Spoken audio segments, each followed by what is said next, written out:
आतुर और भयभीत जयंत ने जाकर श्री राम जी के चरण पकड़ लिए।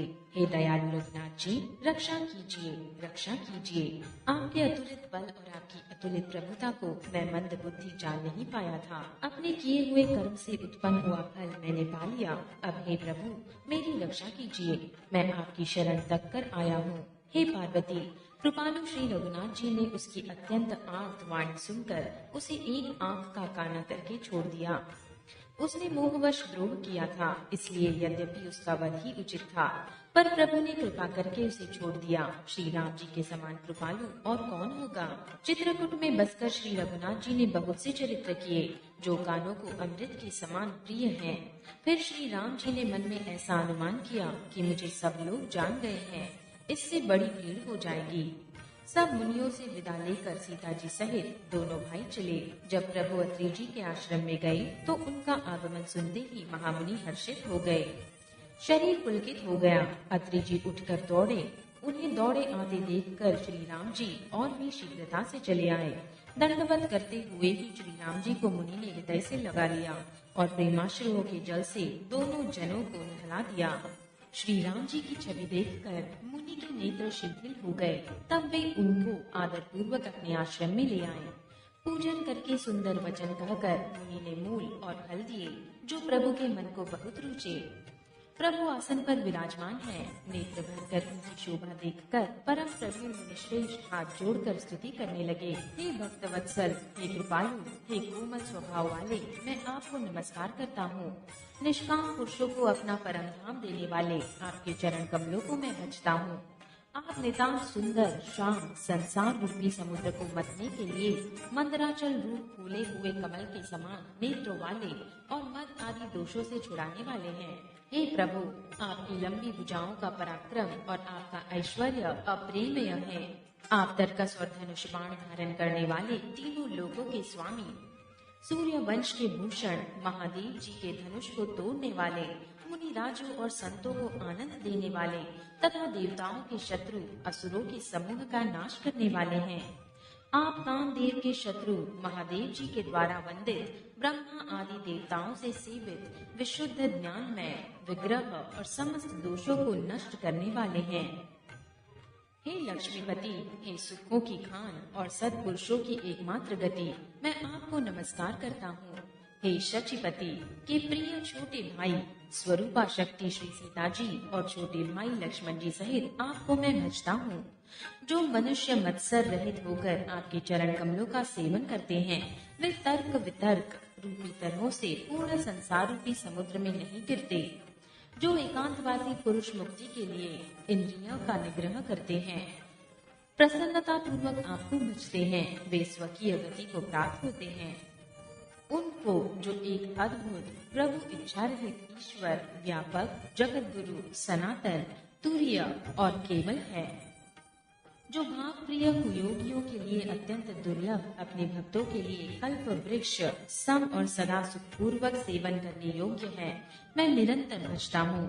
हे अनुपम सुंदर, हे पृथ्वीपति, हे जानकीनाथ, मैं आपको प्रणाम करता हूँ। मुझ पर प्रसन्न होइए, मैं आपको नमस्कार करता हूँ। मुझे अपने चरण कमलों की भक्ति दीजिए। जो मनुष्य इस स्तुति को आदर पूर्वक पढ़ते हैं, वे आपकी भक्ति से युक्त होकर आपके परम पद को प्राप्त होते हैं, इसमें संदेह नहीं। मुनि ने विनती करके और फिर सिर नवाकर हाथ जोड़कर कहा, हे नाथ, मेरी बुद्धि आपके चरण कमलों को कभी न छोड़े। फिर परम शीलवती और विनम्र सीता जी अनसुया जी के चरण पकड़कर उनसे मिली। ऋषि पत्नी के मन में बड़ा सुख हुआ। उन्होंने आशीष देकर सीता जी को पास बैठा लिया और उन्हें ऐसे दिव्य वस्त्र और आभूषण पहनाए जो नित्य नए निर्मल और सुहावने बने रहते हैं। फिर ऋषि पत्नी उनके बहाने मधुर और कोमल वाणी से स्त्रियों के कुछ धर्म बखान करने लगी। हे राजकुमारी, सुनिए, माता पिता भाई सभी हित करने वाले हैं, परंतु ये सब एक सीमा तक ही सुख देने वाले हैं। परंतु हे जानकी, पति तो मोक्ष रूप असीम सुख देने वाला है। वह स्त्री अधम है जो ऐसे पति की सेवा नहीं करती। धैर्य, धर्म, मित्र और स्त्री, इन चारों की विपत्ति के समय ही परीक्षा होती है।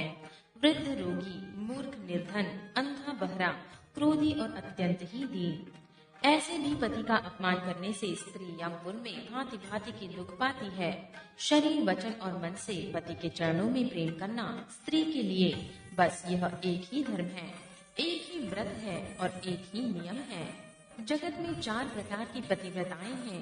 वेद, पुराण और संत सब ऐसा कहते हैं कि उत्तम श्रेणी की पतिव्रता के मन में ऐसा भाव बसा रहता है कि जगत में दूसरा पुरुष स्वप्न में भी नहीं है। मध्यम श्रेणी की पतिव्रता पराये पति को कैसे देखती है, जैसे वह अपना सगा भाई, पिता या पुत्र हो। जो धर्म को विचार कर और अपने कुल की मर्यादा समझकर बची रहती है, वह निकृष्ट स्त्री है, ऐसा वेद कहते हैं। और जो स्त्री मौका न मिलने से या भयवश पतिव्रता बनी रहती है, जगत में उसे अधम स्त्री जानना। पति को धोखा देने वाली जो स्त्री पराये पति से रति करती है, वह तो 100 कल्प तक रैरव नर्क में पड़ी रहती है। क्षण भर के सुख के लिए जो 100 करोड़ जन्मों के दुख को नहीं समझती, उसके समान दुष्ट कौन होगी।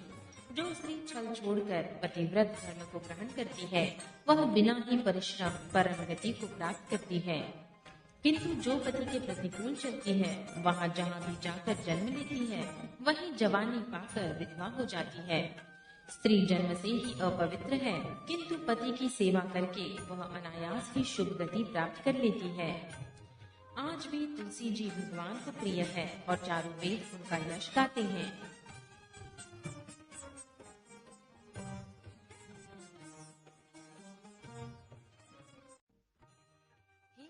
सुनो, तुम्हारा तो नाम ही ले लेकर स्त्रियां पतिव्रता धर्म का पालन करेंगी। तुम्हें तो श्री राम जी प्राणों के समान प्रिय है। यह कथा तो मैंने संसार के हित के लिए कही है। जानकी जी ने सुनकर परम सुख पाया और आदर पूर्वक उनके चरणों में सिर नवाया। तब कृपा की खान श्री राम जी ने मुनि से कहा, आज्ञा हो तो अब दूसरे वन में जाऊं। मुझ पर निरंतर कृपा करते रहिएगा और अपना सेवक जानकर स्नेह न छोड़िएगा। धर्म धुरंधर प्रभु श्री राम जी के वचन सुनकर ज्ञानी मुनि प्रेम पूर्वक बोले, ब्रह्मा, शिव और सनकादि सभी परमार्थवादी जिनकी कृपा चाहते हैं, हे राम जी, आप वही निष्काम पुरुषों के भी प्रिय और दीनों के बंधु भगवान हैं, जो इस प्रकार कोमल वचन बोल रहे हैं। अब मैंने लक्ष्मी जी की चतुराई समझी, जिन्होंने सब देवताओं को छोड़कर आप ही को भजा, जिसके समान अत्यंत बड़ा और कोई नहीं है। उसका शील भला ऐसा क्यों न होगा। मैं किस प्रकार कहूँ कि हे स्वामी, अब आप जाइए। हे नाथ, आप अंतर्यामी हैं, आप ही कहिए। ऐसा कहकर धीर मुनि प्रभु को देखने लगे। मुनि के नेत्रों से जल बह रहा है और शरीर पुलकित है।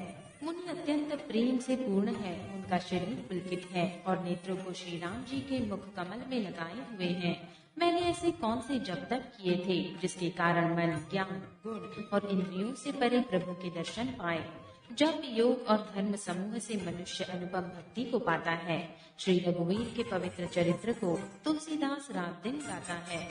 श्री रामचंद्र जी का सुंदर यश कलयुग के पापों का नाश करने वाला, मन को दमन करने वाला और सुख का मूल है। जो लोग इसे आदर पूर्वक सुनते हैं, उन पर श्री राम जी प्रसन्न रहते हैं। यह कठिन कलिकाल पापों का खजाना है। इसमें न धर्म है, न ज्ञान है और न योग तथा जप ही है। इसमें तो जो लोग सब भरोसों को छोड़कर श्री राम जी को ही भजते हैं, वे ही चतुर हैं। मुनि के चरण कमलों में सिर नवाकर देवता, मनुष्य और मुनियों के स्वामी श्री राम जी वन को चले। आगे श्री राम जी हैं और उनके पीछे छोटे भाई लक्ष्मण जी हैं। दोनों ही मुनियों का सुंदर वेश बनाए अत्यंत सुशोभित हैं। दोनों के बीच में श्री जानकी जी कैसी सुशोभित हैं, जैसे ब्रह्म और जीव के बीच माया हो। नदी, वन, पर्वत और दुर्गम घाटियां सभी अपने स्वामी को पहचान कर सुंदर रास्ता दे देते हैं। जहाँ जहाँ देव श्री रघुनाथ जी जाते हैं, वहाँ वहाँ बादल आकाश में छाया करते जाते हैं। रास्ते में जाते हुए विराट राक्षस मिला। सामने आते ही श्री रघुनाथ जी ने उसे मार डाला। उसने तुरंत सुंदर रूप प्राप्त कर लिया। दुखी देखकर प्रभु ने उसे अपने परम धाम को भेज दिया। फिर वे सुंदर छोटे भाई लक्ष्मण जी और सीता जी के साथ वहां आए, जहां मुनि शरभंजी थे। श्री रामचंद्र जी का मुख कमल देखकर मुनि श्रेष्ठ के नेत्र रूपी भौरे अत्यंत आदर पूर्वक उसका पान कर रहे हैं। शरभंजी का जन्म धन्य है। मुनि ने कहा, हे कृपालु रघुवीर, हे शंकर जी के मन रूपी मानसरोवर के राजहंस, सुनिए, मैं ब्रह्मलोक को जा रहा हूँ। कानों से सुना कि श्री राम जी वन में आवेंगे। तब से मैं दिन रात आपकी राह देखता रहा हूँ। आप प्रभु को देखकर मेरी छाती शीतल हो गई। हे नाथ, मैं सब साधनों से हीन हूँ। आपने अपना दीन सेवक जानकर मुझ पर कृपा की है। हे देव, यह कुछ मुझ पर आपका एहसान नहीं है। हे भक्त मंचोर, ऐसा करके आपके अपने प्रण की ही रक्षा की है। अब इस दीन के कल्याण के लिए यहाँ ठहरिए। अब इस दीन के कल्याण के लिए तब तक यहाँ ठहरिए जब तक मैं शरीर छोड़कर आपसे न मिलूं। योग यज्ञ जब तक जो कुछ व्रत आदि भी मुनि ने किया था, सब प्रभु को समर्पण करके बदले में भक्ति का वरदान लिया। इस प्रकार चिता रचकर मुनि शर्धन जी हृदय से सब आसक्ति छोड़कर उस पर जा बैठे। हे नीले मेघ के समान श्याम शरीर वाले सगुण रूप श्री राम जी, सीता जी और छोटे भाई लक्ष्मण जी सहित प्रभु निरंतर मेरे हृदय में निवास कीजिए। ऐसा कहकर शरभंग जी ने योगाग्नि से अपने शरीर को जला डाला और श्री राम जी की कृपा से वे वैकुंठ को चले गए। मुनि भगवान में लीन इसलिए नहीं हुए कि उन्होंने पहले ही भेद भक्ति का वर ले लिया था। ऋषि समूह मुनि श्रेष्ठ शरभंग जी की यह गति देखकर अपने हृदय में विशेष रूप से सुखी हुए। समस्त मुनि वृंद श्री राम जी की स्तुति कर रहे हैं। शरणागत हितकारी करुणाकंद प्रभु की जय हो। फिर श्री रघुनाथ जी आगे वन में चले। श्रेष्ठ मुनियों के बहुत से समूह उनके साथ हो लिए। हड्डियों का ढेर देखकर श्री रघुनाथ जी को बड़ी दया आई। उन्होंने मुनियों से पूछा, हे स्वामी, आप स्वरदर्शी और अंतर्यामी हैं, जानते हुए भी हमसे कैसे पूछ रहे हैं? राक्षसों के दलों ने सब मुनियों को खा डाला है। यह सुनते ही श्री रघुवीर के नेत्रों में जल छा गया। श्री राम जी ने भुजा उठाकर प्रण किया कि मैं पृथ्वी को राक्षसों से रहित कर दूंगा। फिर समस्त मुनियों के आश्रमों में जा जाकर उनको सुख दिया। मुनि अगस्त्य जी के एक सुतीक्षण नामन सुजान शिष्य थे। उनकी भगवान में प्रीति थी। वे मन, वचन और कर्म से श्री राम जी के चरणों के सेवक थे। उन्हें स्वप्न में भी किसी दूसरे देवता का भरोसा नहीं था। उन्होंने ज्यों ही प्रभु का आगमन कानों से सुन पाया, त्यों ही अनेक प्रकार के मनोरथ करते हुए वे आतुरता से दौड़ चले। हे विधाता, क्या दीन बंधु श्री रघुनाथ जी मुझ जैसे दुष्ट पर भी दया करेंगे? क्या स्वामी श्री राम जी छोटे भाई लक्ष्मण जी सहित मुझसे अपने सेवक की तरह मिलेंगे? मेरे हृदय में दृढ़ विश्वास नहीं होता, क्योंकि मेरे मन में भक्ति वैराग्य का ज्ञान कुछ भी नहीं है।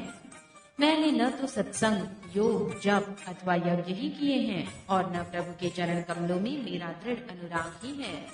हाँ, दया के भंडार प्रभु की एक बान है कि जिसे किसी दूसरे का सहारा नहीं है, वह उन्हें प्रिय होता है। आहा, भवबंध से छुड़ाने वाले प्रभु के मुखार बिंद को देखकर आज मेरे नेत्र सफल होंगे। ज्ञानी मुनि प्रेम में पूर्ण रूप से निमग्न है, उनकी वह दशा कहीं नहीं जाती।